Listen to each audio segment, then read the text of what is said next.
क्या आपने कभी पिशाच का नाम सुना है? शायद हाँ, लेकिन क्या आप सच में जानते हैं कि पिशाच असल में होते क्या है? इनका जन्म कैसे होता है और क्या ये सिर्फ लोक कथाओं का हिस्सा है या फिर हमारे हिंदू पुराणों और महाभारत में इनका सच में वर्णन मिलता है? और सबसे डरा देने वाला सवाल, अगर किसी इंसान की मृत्यु गलत परिस्थितियों में हो जाए, क्या वो भी एक दिन पिशाच बन जाएगा? तो आज की कहानी उन प्राचीन ग्रंथों से प्रेरित है जहां पिशाचों को अंधकार की पहली संतान और अधर्म का प्रतीक बताया गया है, और एक ऐसी योनि जो कि ना तो पूरी तरह जीवित है और ना पूरी तरह मृत। एक ऐसा नाम जिसे सुनते ही सदियों से लोग शमशान और सुनसान जंगल और अंधेरी रातों से डरने लगे।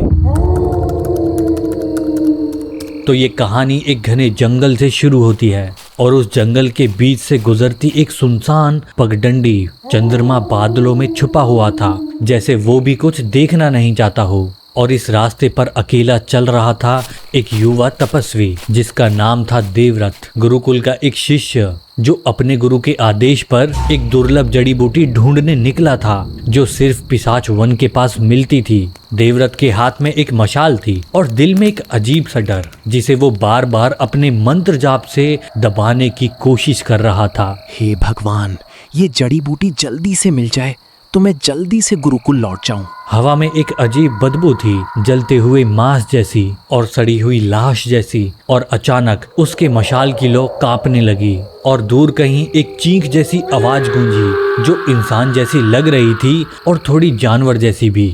लेकिन कुछ ही घंटे पहले जब देवव्रत अपने गुरु से विदा ले रहा था, तब गुरु ने उसकी आंखों में देखकर कहा था, बेटा, उस वन में सिर्फ जड़ी बूटी नहीं, पिशाच भी रहते हैं, और अगर तुम्हें उनसे बचना है तो उनका इतिहास जान लो। और उसके गुरु ने सुनाई थी एक प्राचीन गाथा। पुराणों के अनुसार सृष्टि के आरंभ में जब ब्रह्मा ने संस्कार की रचना की तो उनके मन से कई भाव उत्पन्न हुए। एक तरफ शांति, धर्म और प्रेम का जन्म हुआ, दूसरी तरफ क्रोध यानी गुस्सा भी ब्रह्मा के मन से प्रकट हुआ।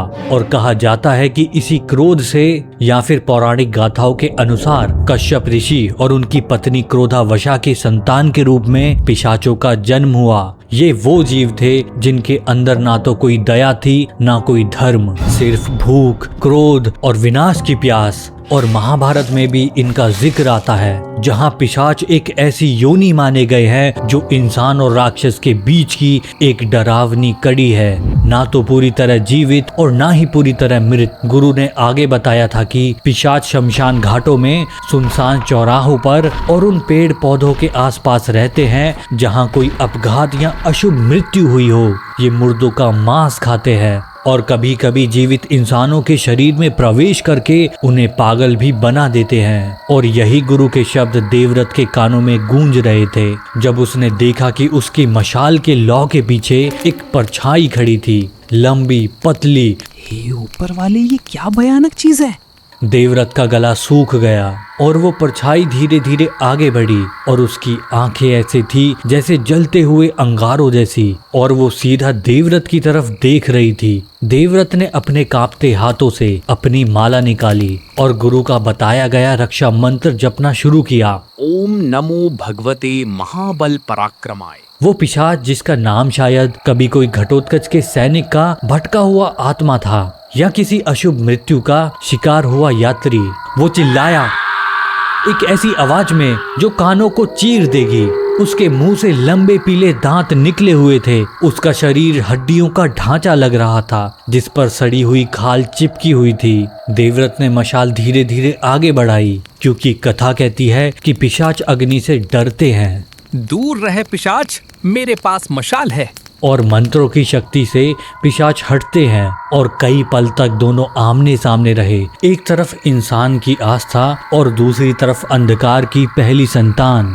और जैसे जैसे समय बढ़ता गया, देवव्रत की मशाल की लौ कम होती गई। वहां पर ऐसी हवाएं चल रही थी जो चाहती थी कि देवव्रत की मशाल बुझ जाए। पिशाच को देखकर देवव्रत को लग रहा था जैसे वो कई सदियों का भूखा हो और मानो कि जैसे वो किसी के आने का ही सदियों से इंतजार कर रहा था। किसी के शरीर से वो अपनी भूख मिटाना चाहता था। और जैसे जैसे वो देवव्रत के नजदीक आता गया, मशाल की लौ कम होती गई। उसके शरीर से एक अंधकार की ऊर्जा निकल रही थी, जिसकी वजह से उसके मशाल की लौ कपकपाने लगी। लेकिन देवव्रत ने भी अपने मंत्रों का जाप बढ़ा दिया, लेकिन उस पिशाच ने हटने का नाम नहीं लिया। उसकी भूख की वजह से वो देवव्रत को नहीं जाने दे रहा था। हे भगवान, बस मुझे सूरज उगने तक जिंदा रखना।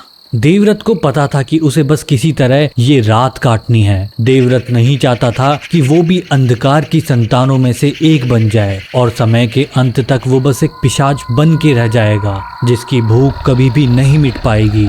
और देखते ही देखते सुबह का समय हो गया और आखिर में सुबह की पहली किरण के साथ वो पिशाच एक चीख के साथ अंधेरे में विलीन हो गया, जैसे वो कभी था ही नहीं। लेकिन उसकी भूख अभी भी नहीं मिटी। देवव्रत अभी भी जिंदा था, मंत्रों का जाप करता हुआ, और वो जड़ी बूटी लेकर अपने गुरुकुल लौट आया। लेकिन उस रात के बाद वो पहले जैसा नहीं रहा। उसने देखा था कि पिशाच कोई कल्पना नहीं है, बल्कि हमारी संस्कृति का सबसे पुराना डर का रूप है। और इसीलिए हमारे शास्त्र कहते हैं कि मृत्यु के बाद सही विधि विधान से अंतिम संस्कार करना कितना जरूरी है, क्योंकि अधूरी विधि किसी आत्मा को पिशाच योनि में डाल सकती है।